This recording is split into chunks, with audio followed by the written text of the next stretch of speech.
এই সিদ্ধান্তয়ে মুখ্যমন্ত্রীর অদূর ভবিষ্যৎ রাজনীতিত সাংঘাতিক ধরনের ক্ষতি হবে।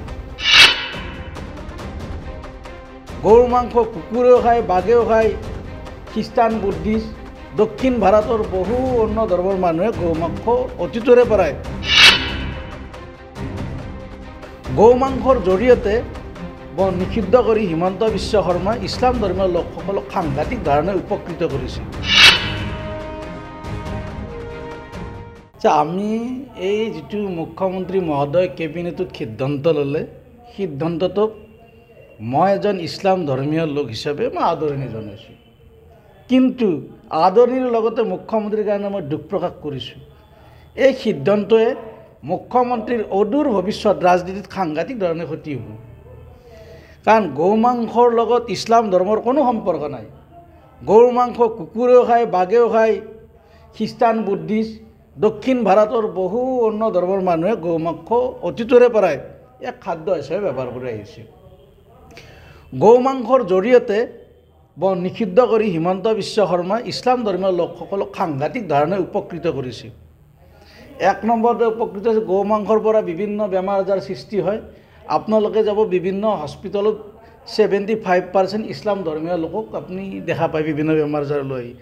আজি এই মাংস নিষিদ্ধ হোৱাৰ পিছত সেই বেমাৰ আজাৰৰ পৰা দূৰত থাকিব, তেওঁলোকৰ টকা পইচা ৰাহি হ'ব। আৰু 2 নম্বৰ কথাটো হ'ল যে গৌ মাংস নিষিদ্ধ হোৱাৰ পিছতে ছাগলীৰ মাংস 1200, 1000, ব্ৰইলাৰ মুৰ্গী এতিয়া 200 চলি আছে, 300, 350, লোকেল মুৰ্গী 600, 700 হ'ব। হিন্দু 1000 টকা দি ছাগলী মাংস কিনি খাব, মুছলমানো 1000 টকা দি ছাগলী মাংস কিনি খাব। তাৰোপৰি আপোনাৰ এই সিদ্ধান্তটোৰ জৰিয়তে হিমন্ত বিশ্ব শৰ্মাই অসমৰ গৌপালক আৰু কৃষকসকলক সাংঘাতিক ধৰণে ক্ষতিগ্ৰস্ত হৈছে। মই আজি দেখা পাইছোঁ এটা চেনেলত যে ইতিমধ্যে গৌপালকসকলে প্ৰতিবাদ কাৰ্যসূচী বিভিন্ন ঠাইত লৈছে, প্ৰতিবাদ কৰা দেখিছোঁ। গতিকে এজন খেতিয়কে এজনী গাই 5 পেন 6 পেন দিয়াৰ পিছত, 5 বা 6 বাৰ পোৱালি দিয়াৰ পিছত গাইজনী কচাইখানাত বিক্ৰী কৰি তেওঁলোকে এটা পইচা পায়। আৰু যিগৰাকী বাজি গাই বুলি কওঁ, এই বাজি গৰুটো কি কৰিব খেতিয়কসকলে, তেওঁলোকে কচাইখানাত বিক্ৰী কৰে।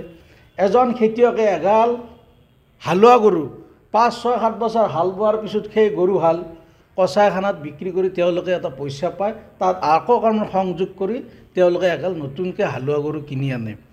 গতিকে এই সিদ্ধান্তটোৰ জৰিয়তে হিমন্ত বিশ্ব শৰ্মাই ডাঙৰীয়াই অসমৰ কৃষকসকলক, অসমৰ গৌপালকসকলক সাংঘাতিক ধৰণে ক্ষতিগ্ৰস্ত কৰিলে।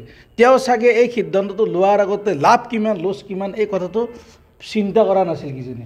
আজি হিমন্ত বিশ্ব শৰ্মাক হয়তো কোনোবাই বাহ দিব আৰু বাহ, কিন্তু অদূৰ ভৱিষ্যত যে তেওঁ ৰাজনীতিকভাৱে এই সিদ্ধান্তটোৰ জৰিয়তে ক্ষতিগ্ৰস্ত নহ'ব তাৰ কোনো মানে নাই। আজি এই সিদ্ধান্তটোৰ জৰিয়তে অসমৰ অৰ্থনীতিত সাংঘাতিক ধৰণে ক্ষতিগ্ৰস্ত হ'ব। আজি আপোনাৰ কিছুমান মানুহ টকা পইচা আছে, অসমতে বন্ধ হৈছে, মেঘালয়ত বন্ধ হোৱা নাই, মেঘালয়ত গৌ মাংস খাব যাব। গতিকে তাৰ ৰেষ্টুৰেণ্ট বিভিন্ন দোকানত তাত বিক্ৰী হ'ব, তেওঁলোকে সেই পইচাটো পাব, অসমৰ ক্ষতি হ'ব। মহানগৰীত উৎকৃষ্ট hotel the villa, Adarshapur, Berlin number 1। Kahilipara সৰ্বশিক্ষা অভিযানৰ কাৰ্যালয়ৰ কাষতে হোটেল দ্য ভিলাত আছে উৎকৃষ্ট মানৰ সা সুবিধা, য'ত আছে আটকধুনীয়া কোঠা, লগতে পাব লাক্সাৰী সুইট আৰু ডিলাক্স ৰুম।